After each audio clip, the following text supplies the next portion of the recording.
may or may not have to get gas. Good morning, campers. We can get gas because I'd like to get it As you can tell, we're not on the trail. a bottle of juice or. I'll explain all of that. We actually came off the trail yesterday to go see Star Trek Into Darkness with Ian and Rachel. Woo! See, look, here's everybody. There's Here's everybody. Nancy is eating her oatmeal with Ian and Rachel on the couch. Eating some fruit. The reason being, well, we hiked in 5 miles to the RPH shelter. Oops, I told where we were. And we met a hobo there. But we're not there now. Every once in a while you meet people on the trail who are kind of living on the trail. This guy was in kind of destitute straits. You can tell when you walk up to a shelter and you meet somebody who's not a backpacker, somebody who's living in a shelter. They just have a certain look about them. They don't look like they know what they're doing. They don't have the right kind of gear. They look painfully thin. They have that smell about them that's not a backpacking smell, which is primarily ammonia from all the sweat and nastiness.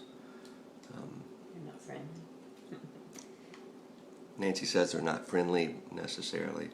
They look a little bit nervous that you're there with them. Anyway, we met this guy, and we kind of ignored one another. You know, said the perfunctory hi. Until the next morning. This would be yesterday morning when we got up, and Ian and I started to talk and listen.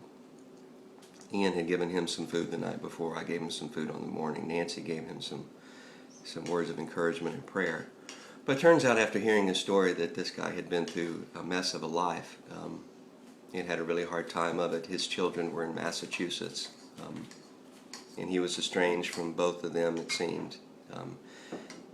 Their mother was with her family in Massachusetts, and he was estranged from them, and he had an ex-wife in addition that he was estranged from her, and his father was actually in New York someplace, and he was very reluctant to call over to New York and say, hi, here I am. So we got his story, and Nancy and I said goodbye to Ian. Ian hiked down the trail, going back to where we'd parked the car, and Nancy and I head on south. And we made 7 miles real fast before lunch, which was a good clip. That's 7 miles in like 3 hours.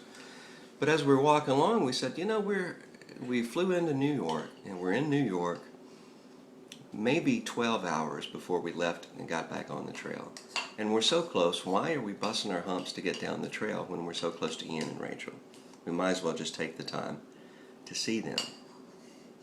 So we did. Ian had just gotten to his car. We sent him a text and said, hey, how about this? How about we come and hang out with you folks and go see Star Trek Into Darkness? That's what we did. Not the old one. So we're heading back out to the trail now. But we've got kind of an understanding that for a good while we're going to be within 45 minutes of Ian and Rachel. And we ought to see them as much as we can while we're up here. That's the deal. Look, folks, if you're estranged from your family, repair that. One of the worst things you can be is estranged from your family. Your family is there to help you. You're there to help your family members. Spend as much time as you can. We're very blessed on the mountain to spend all this time with our family.